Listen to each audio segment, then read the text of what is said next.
মজার গল্প পড়ে শোনাবো। গল্পটার নাম বকের বন্ধু শিয়াল। গল্পটার প্রকাশক WCB এবং বইটা পাওয়া যাবে টগুমগুতে।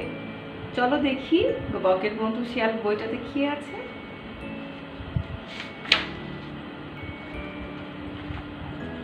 একটা ছোট্ট বন, বনের পাশে একটা নদী। সেই নদীতে একটা বক প্রতিদিন এসে পুঁটি মাছ ধরে ধরে খেত। আর একটা শিয়াল ছিল, সে কাঁকড়া ধরতো। এই যে দেখো কাঁকড়া, শিয়াল কাঁকড়া ধরে ধরে খেত আর বকটা পুঁটি মাছ খেত। তারা দুজনেই নিজেরা নিজেদের মতো করে ব্যস্ত থাকতো। বকটা প্রতিদিন উড়ে এসে নদীতে বসতো, সেটা শিয়াল দেখতো। শিয়াল একদিন বকের কাছে গেল, গিয়ে বলল, এই যে দেখো একই নদীর পাড়ে দুজনেই আসি, কই আমরা তো কেউ কথা বলি না, চলো আমরা একটু কথা বলি। এই বলে ওরা কথা বলা শুরু করলো। গল্প করতে করতে ওদের বেশ ভাব হয়ে গেল, ওরা দুজনে একটু বন্ধুই হয়ে গেল। বক আর শিয়াল অনেক গল্প করে কাজের ফাঁকে ফাঁকে। তারা মাছ ধরে, কাঁকড়া ধরে আর গল্প করে। গল্প যেন ফুরোই না। একদিন শিয়াল বলল, তুমি একদিন আমার বাসায় আসো না, আমরা দুজন গল্প করব, একসাথে খাওয়া দাওয়া করব। আজ রাতে তোমার আমার বাসায় দাওয়াত। শুনে তো বক মহা খুশি। ঠিক আছে, আমি শিয়াল বন্ধুর বাড়ি যাব। শিয়াল বন্ধু বক আসার পরে মুরগি পালকের উপর বককে বসতে দিল। সারা রাত জুড়ে তারা অনেক গল্প করলো। অনেক রাত হওয়ার পরে বক বলল, আমার ঘুম পেয়েছে, আমি তবে এবার বাড়ি যাই। তখন শিয়াল বলল, না না, তা কি করে হয়, কেন তুমি বাড়ি যাবে? আগে খাও তারপর বাড়ি যাও। এই বলে শিয়াল লম্বা একটা বাঁশের চোঙা নিয়ে আসলো। সেটার ভিতরে, ও না, শিয়াল তো বাঁশের চোঙা নিয়ে আসেনি, শিয়াল নিয়ে এসেছে প্লেট।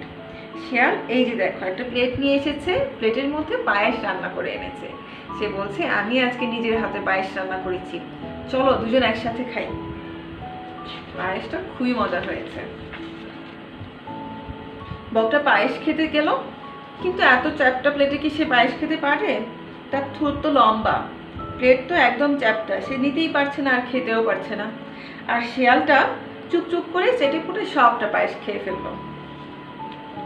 এরপর একদিন বক শিয়ালকে বলল, বন্ধু তোমার বাড়িতে তো আমি দাওয়াত খেলাম, এবার চলো তোমার দাওয়াত আমার বাড়িতে, অনেক গল্প করা যাবে, অনেক মজা হবে।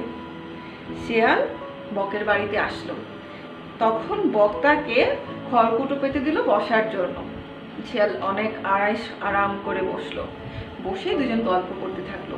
সারা রাত ধরে গল্প করলো।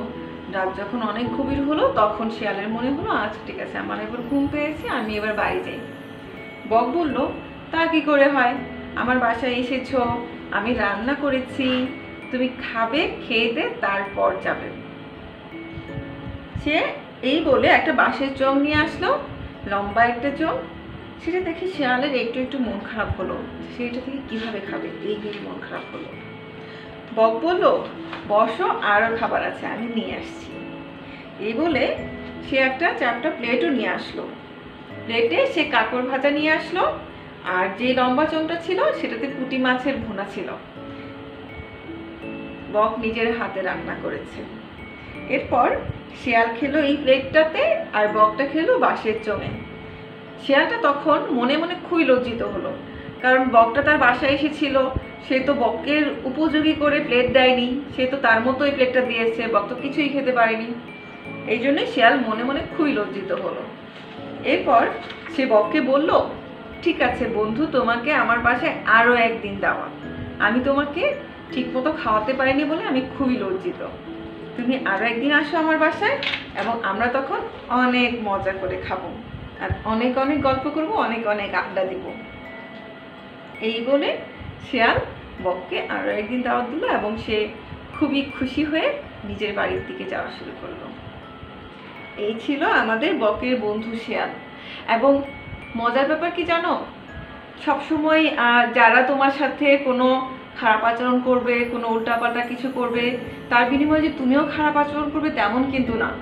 তুমি যদি তুমি যেমন ভালো লক্ষ্মী, সেরকম আচরণটাই করো, অপরজন যে তোমার সাথে খারাপ আচরণ করেছে, তোমার বন্ধু, সে তার নিজের ভুল বুঝতে পারবে, তখন সে নিজেই লজ্জিত হবে আর তোমার সাথে এসে আরো ভাব হয়ে যাবে তার।